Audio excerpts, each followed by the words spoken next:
mes petits oiseaux. Et on va en parler. Comment choisir son photo boot? C'est important. Mais lequel d'entre eux?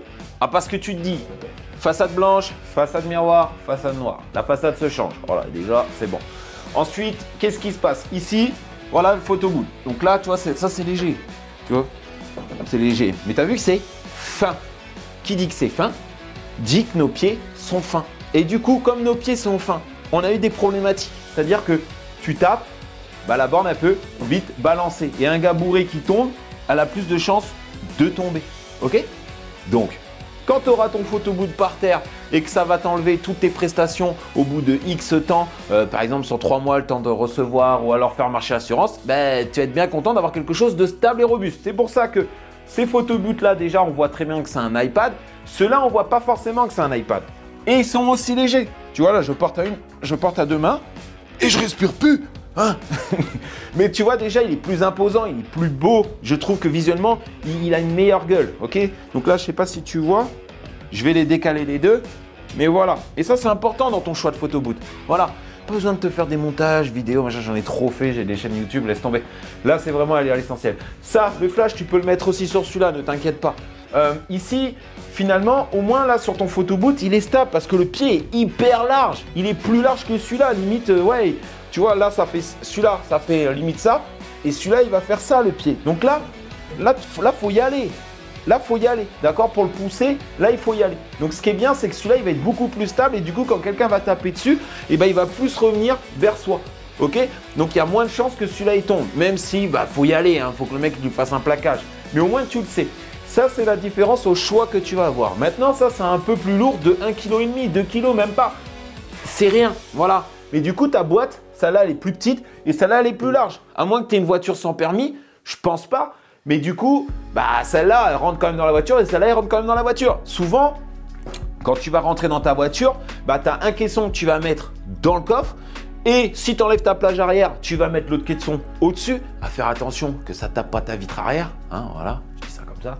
Ou sinon, bah, tu le mets sur le siège arrière et puis c'est tout. Emballer, c'est peser. Voilà, tout simplement. Et le choix de photo boot, il va aller sur ça. Ensuite, les flashs, bah souvent, bah nous, on leur fournit avec, on fournit le flash. Et ce qui va être intéressant quand tu vas avoir un photo boot, c'est comment on t'accompagne. Comment on t'accompagne. Parce que d'acheter un photo boot, c'est une chose, mais je peux te garantir avec la concurrence qui arrive, bah la plupart du temps, je suis désolé de te le dire, tu vas avoir du mal à te démarquer.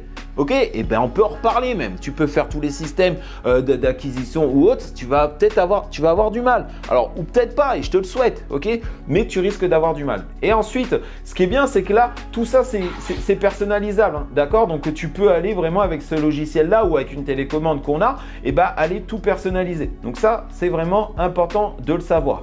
Voilà.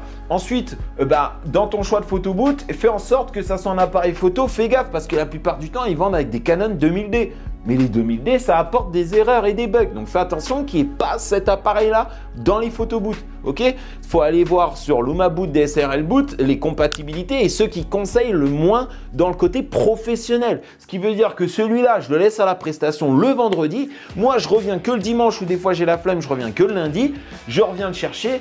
Tout est nickel, tout a fonctionné, ok? Donc ça, c'est quelque chose qui peut être important. Derrière, si tu pars pas sur des photo boots comme ça, bah regarde aussi au niveau du poids, parce qu'il y en a, ils sont hyper lourds. Alors oui, tu es content parce que dedans, il y a l'imprimante, dedans, il y a tout ce qu'il y a en Windows, il y a tout ça. Mais la problématique, c'est que c'est hyper lourd. Donc, tu vas te casser le dos et sur du long terme, ça risque d'être vraiment contraignant. Ou quand tu vas le laisser à quelqu'un d'autre, ça risque aussi également d'être contraignant.